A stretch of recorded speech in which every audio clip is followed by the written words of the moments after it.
तर राज्यात सत्तेत एकत्र असलेली शिवसेना भाजप महापालिका निवडणुकीमध्ये अनेक ठिकाणी एकमेकांविरोधात लढतीये आणि एकमेकांविरोधातील वादानं नवी मुंबईमध्ये टोक गाठलाय। गणेश नाईक विरुद्ध एकनाथ शिंदे या कट्टर राजकीय प्रतिस्पर्ध्यांमध्ये विस्तव देखील जात नसताना नाईकांनी थेट नाव घेणं टाळत शिंदेंवर आणि त्यांच्या नगरविकास खात्याच्या कारभारावरून भ्रष्टाचाराचे गंभीर आरोप केले।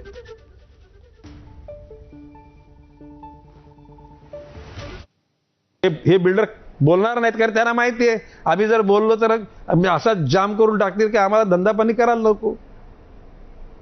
म्हणजे कलिंगडावर सुरी मारली तरी कलिंगडच कापला जातो आणि सुरीवर कलिंगड मारला तरी कलिंगडच कापला जातो।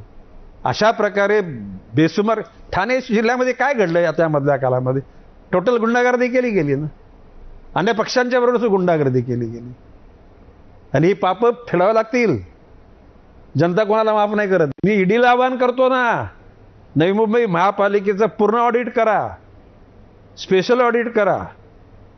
या 3,000 कोटी रुपये एफडी होती, 3,000 कोटीची एफडी 800 कोटीवर आली। ती जर आम्ही थांबवली नसती ती पण शून्य झाली असती, मायनस झाली असती। आता ते कोण आता नगरविकास खातं कोणाकडे आहे? प्रशासक कोणाच्या म्हणजे नियंत्रणाखाली काम करतात?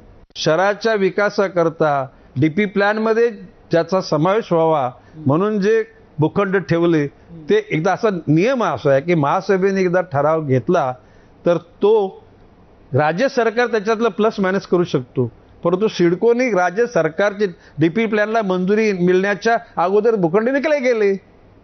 कोणाला विकले गेले? कोणाच्या संमतीने विकले गेले? लाज वाटली पाहिजे। शहराच्या जनतेच्या गरजा मोठ्या की तुमच्या तोंडात जाणारा हरामाचा पैसा मोठा? हे ठरवा। अरे इन्क्वायरी लावा, SIT नेमा।